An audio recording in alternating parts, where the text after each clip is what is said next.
Okay, so soldering, that's pretty simple. So we're going to use desolder braid because I'm too lazy to set up the step down transformer for my Hacko 808. And I've got my new soldering iron station. Let me show you this. This thing's beautiful. So I went and picked up an XO EXD52. This thing is beautiful. It holds my solder, which is the wrong type. I need a real type in the future. And my soldering iron, because I've had massive problems. I bought those cheap little stands that you get, and the soldering iron just falls over. It just falls over, it's hopeless. Yeah. This is fantastic. I spent about 40 or 50 bucks on it. Well worth it. Well worth the investment. What are we doing? Soldering.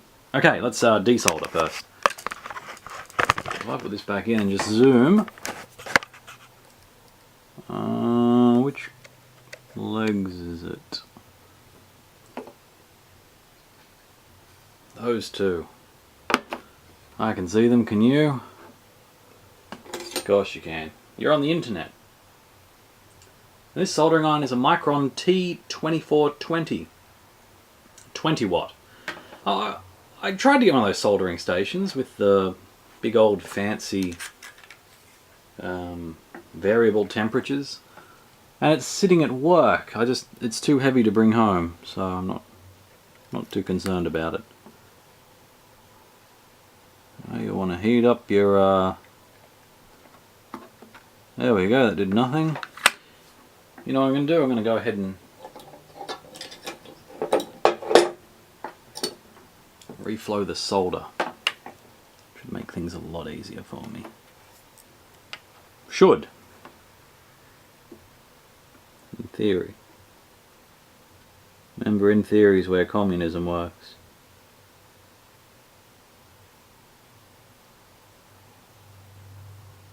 Is this iron even hot yet? Oh yeah, it is.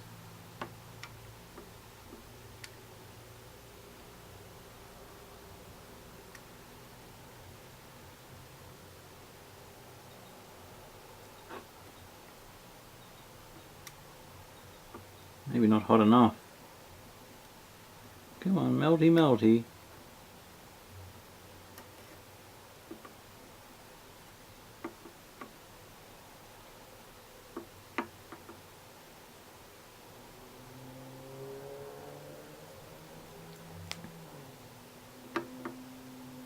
Remember, I'm a 40 watt soldering iron guy normally, till I discovered 30 watt, and then I stepped it right down now to 20, which is apparently where you want to be.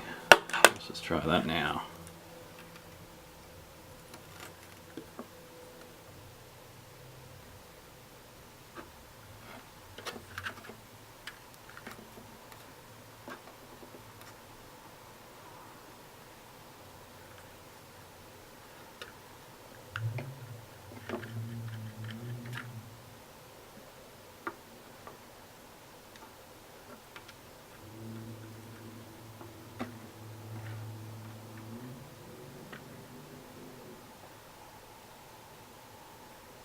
And this is why I bought the soldering gun.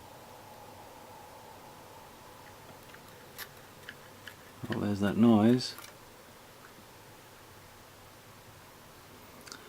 You know what? I bought that desoldering gun. I'm going to use the damn thing. You can't tell me what to do. You guys have made me a little bit nostalgic. I went and got my Hacko Red out. 40 watt soldering iron. Let's get rid of these things.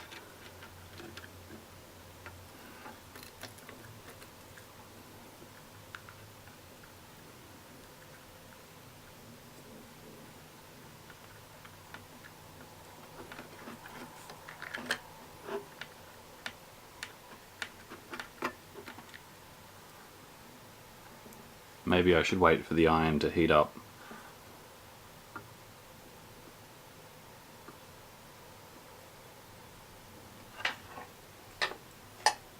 Gosh, it's rusted. And now it's shiny as new. Incredible.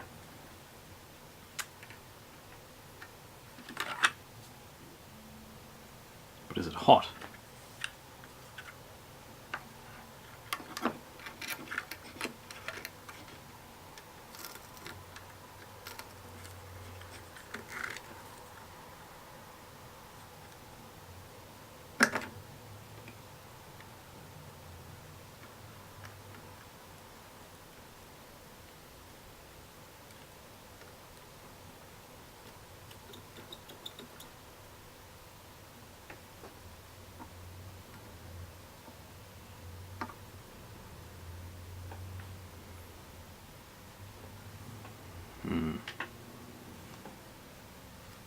Where are the other ones? Let's see if we can find them. Down over here.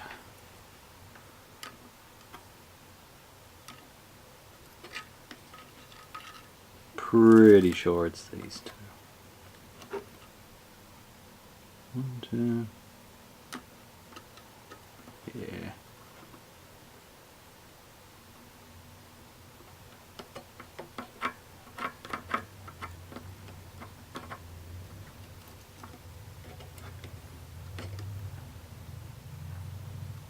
Nope.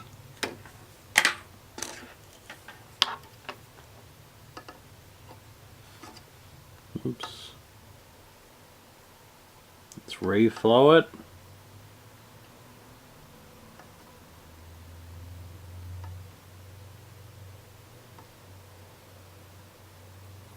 Gosh, 40 watt. It's fantastic. Just melts through everything like butter. Okay, let's get the... Oh wow, 40 watt fits in that as well. Fantastic! You know what time it is. Love that noise.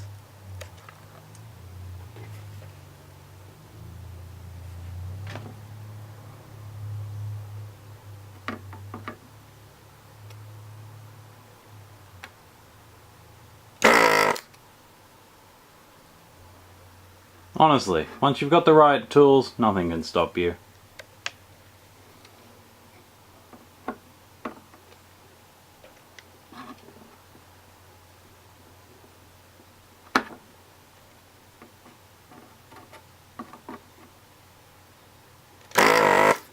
Well, I mean, except gross incompetence.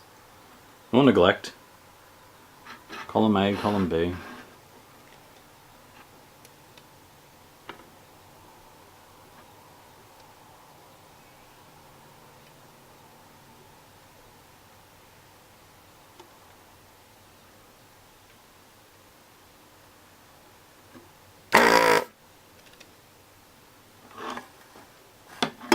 They are the right ones, I just checked.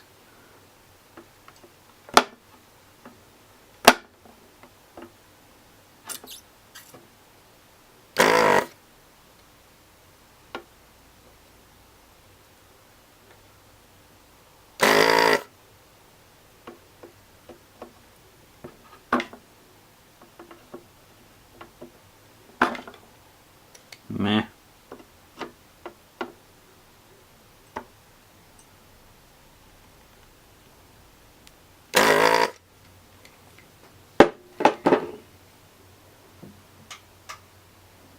Now do we go? Let's have a look. Did I get the right things? Uh-oh.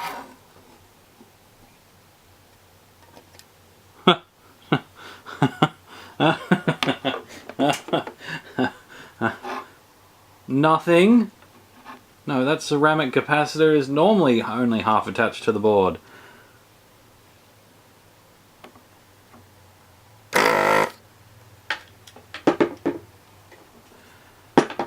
Oh dear. What was I saying?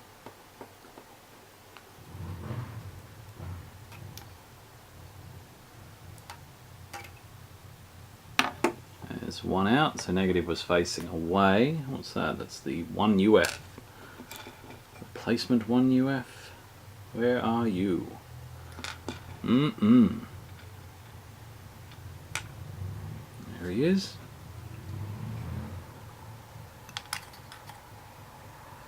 You can clean that up with a bit of isopropyl or something if you really want. Oh, it's actually got the marking on the board, 1 UF. Well, there you go. That's what I call being thorough. No wonder Nintendo succeeded. Negative facing that way.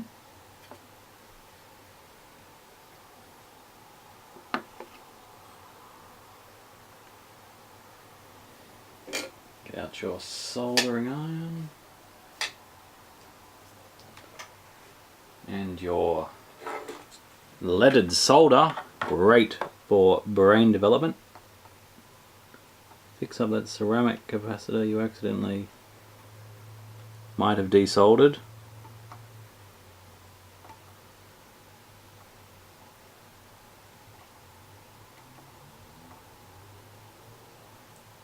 Oh, I didn't zoom in.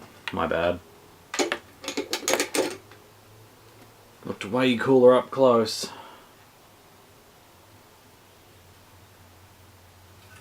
You just got to remove the other two, since they are labelled. Thanks 1987 Nintendo. Should be pretty easy to remove. If they don't come out immediately, just apply a little bit of heat to the leg while holding the capacitor on the other side. And you will witness magic. Okay, but I can't zoom in while holding a soldering iron. Okay, need some more slack. Just don't have it. So on this one, we are completely out of focus. There we go. So you just apply a little bit of heat to the leg.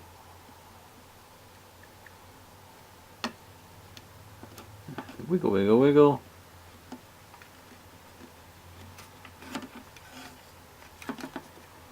She's free. The real question was though, what was she? If we have a look at the board, it will tell us it was a 100 UF.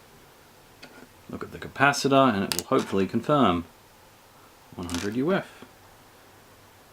Negative toward... Wow, they even marked the positives on here. No wonder they only put 3 on. So negative goes toward the left-hand side of the board. And we're using a short, fat little capacitor. But even though we are, he still fits within the...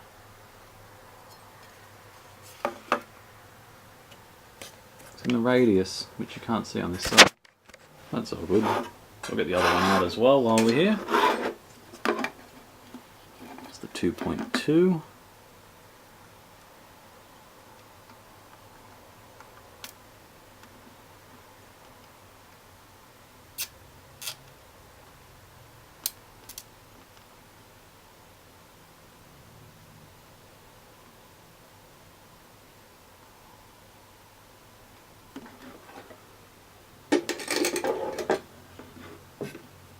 Oh, that's not in frame.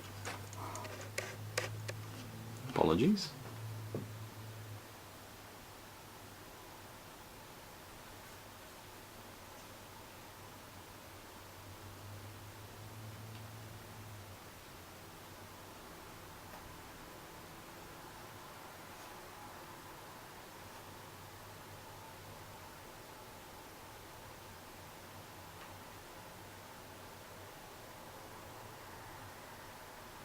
Actually, that is interesting. I've just noticed something about the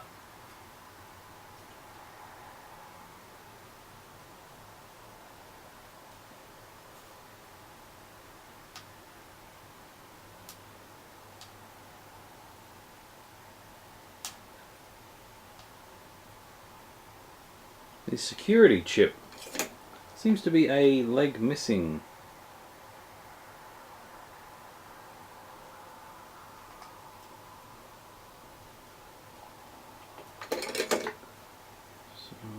Closer look at that in a minute.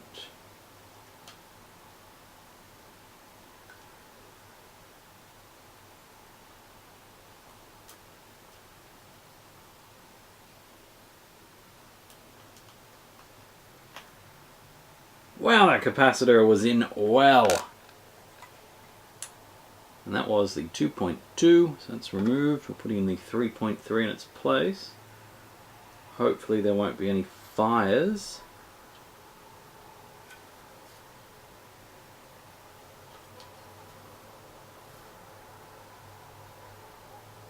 Right, kids?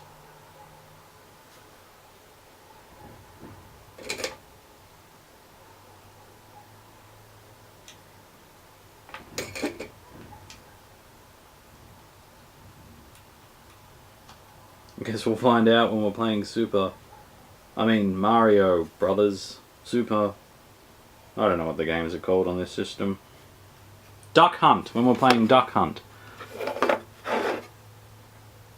Where'd that go? So this is this area. Bit of a focus on the thing. Focus. There we go.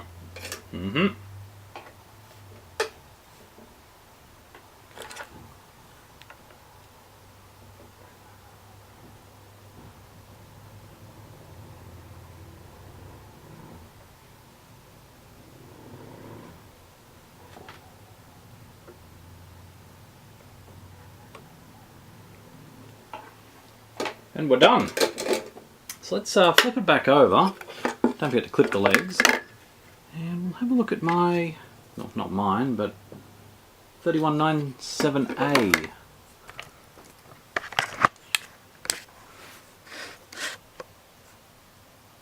It's a leg missing. How's that been done to circumvent some security? I'm going to have a look into that. Anyway, clip your legs, get it back together, and we'll meet on the test bed. Well, I guess that answers a few things, such as why there was a screw not in all the way. It's because it had been taken apart before to disable the CIC chip. So what basically happens is this chip needs to talk to the chip on the cartridge. If they don't match, it just goes into a reset loop, which would be quite annoying. You get a flashing red LED at the front. So there you go.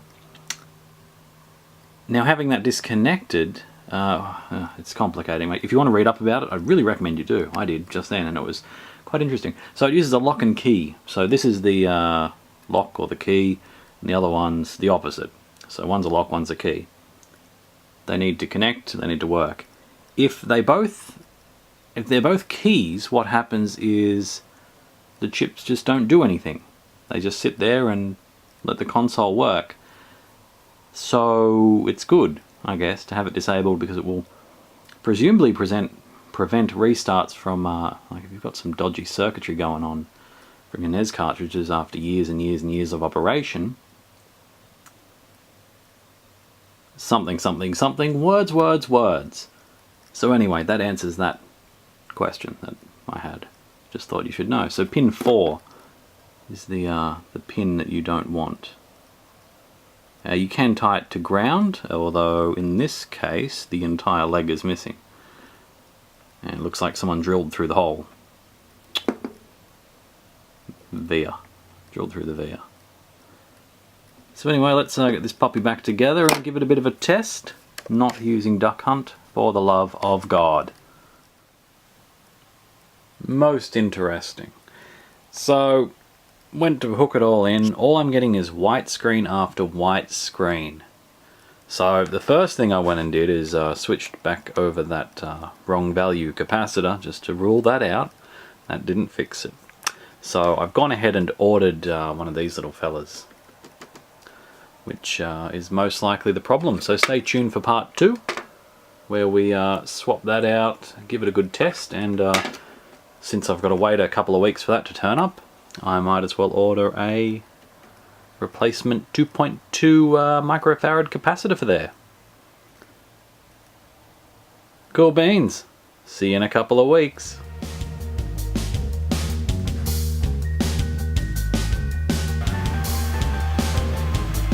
Have a show format by now. So over here we've got